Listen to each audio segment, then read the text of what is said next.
Andrea Riseborough was rummaging through her bedroom drawers, trying hard not to think about the Oscars, when, suddenly on Tuesday, she found out she'd been announced as a leading actress nominee. "I was busying myself trying to find a sock or something, just to take my mind off it," admits the Tyneside-born actress who fervently eschews all that Hollywood glitz and glamour. She even quit movies for 2 years after filming acclaimed hit Birdman with Michael Keaton in 2014, feeling she'd got lost in the Hollywood machine. Andrea Riseborough was rummaging through her bedroom drawers, trying hard not to think about the Oscars, when, suddenly on Tuesday, she found out she'd been announced as a leading actress nominee. "I think sometimes you can get really burned out on something you enjoy doing, and feel like the sponge is completely wrung dry," she admits. "It's very different now, thankfully, and I have allowed myself to fall in love again with the purpose of what I am doing." Her 2023 nomination is all the more astonishing for a film that you almost certainly have not seen, to Leslie. The gut-wrenching drama, filmed during the pandemic, earned a paltry £22,000 at US box offices before quickly disappearing to streaming services, and has attracted little notice since debuting at London's Rain Dance Film Festival last autumn. However, in a profession famed for its narcissism and insecurities, Riseborough is currently riding an unprecedented wave of support from Hollywood stars. Gwyneth Paltrow led the cheerleading, saying she deserves to win every award there is and all the ones that haven't been invented yet.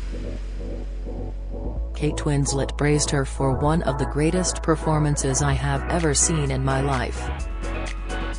Further acclaim has come from a whole host of actresses, including Charlize Theron, Jane Fonda, Demi Moore, and Courtney Cox. Cate Blanchett called Riseborough's performance one of the overlooked examples of acting this year. But this 41-year-old, who grew up in Whitley Bay, is overlooked no longer. Into Leslie, she delivers a heartrending performance as an alcoholic Texan mother who wins the lottery only to booze away her fortune, losing her family, job and home. Shockingly, it is based on the true story of screenwriter Ryan Binoco's late mother. Riseborough painfully immersed herself in the role, admitting, "It's riddled with deep anxiety and is difficult to get through. I weighed about 85 pounds. It was a deeply heavy, psychological space to live in." Portraying an alcoholic who alienates her family was such a lonely feeling, made worse by the fact that we were all masked up and kept separate until the last moment on set.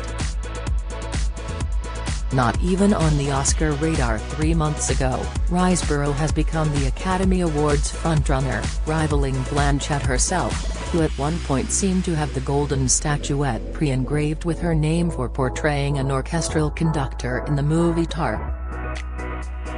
"I'm astounded. I'm not entirely sure how the F this happened," she says. "It's such an unexpected ray of light." It's hardly the first critical acclaim for the actress, who has appeared in films such as Brighton Rock, Never Let Me Go, and Oblivion, and the TV series Black Mirror. But it is the first time she has felt a tidal wave of Hollywood praise buoying her. "It has been special to feel so supported by the community, especially by actors, and to feel like the work has broken through that," she says.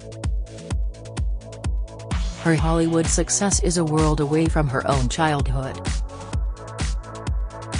She was born in Wallsend, near Newcastle, into a family of miners and factory workers. Her father, George, a car salesman, and mother Isabel, a beautician and secretary, sent their daughter to a private school that softened her Geordie accent, and she embraced youth theatre. Expected to attend Oxford or Cambridge, she dropped out of school before her A-levels, citing boredom, and instead worked as a waitress, singer and greetings cards maker before attending elite London drama school RADA. "There's never been a point in my life where I've thought, I absolutely have to be an actor," she says, having spent the past decade living in Los Angeles. "It just sort of happened. But I feel pretty clear that this is definitely what I'm supposed to be doing." Her chameleonic performances are steeped in authenticity, which perhaps reflects what she admits is her one failing: "I'm a really crap liar. Can't lie to save my life." Nor is she an extrovert. "I don't like talking much, which is really weird," she laughs. Pick totally the wrong job. She particularly enjoyed filming the 2018 horror fantasy movie Mandy with Nicolas Cage, because we're both very, very quiet. We often sat together in total silence.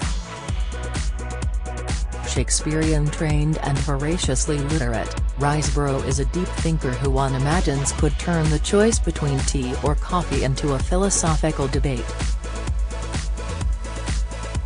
She is frustrated by the public's obsession with fame and beauty, urging, if young women would be empowered with one thing, it would be, look unself-consciously at the world.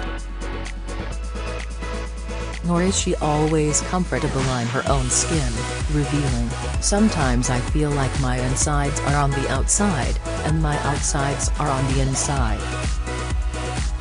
She admits to self-doubt, confessing, "It's difficult sometimes.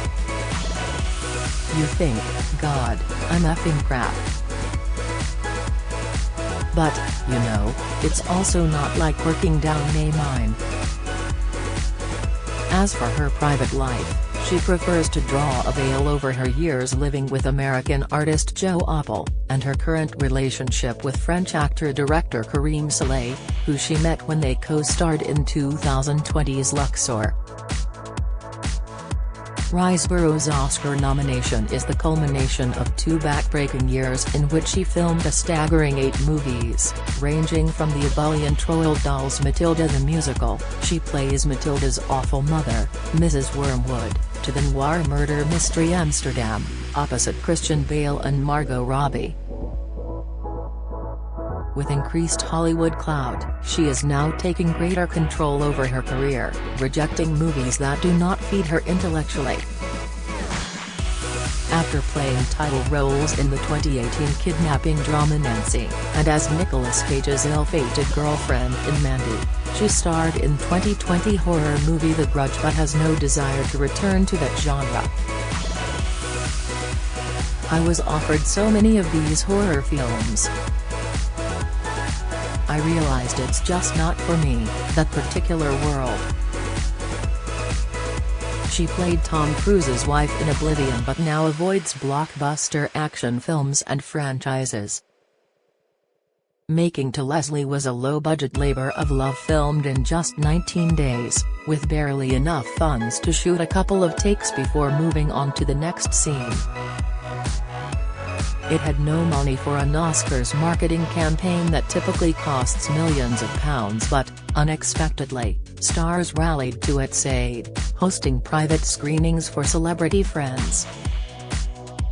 "We found people were starting to talk about it," Riseborough remembers. "People were asking us, where can I see it?"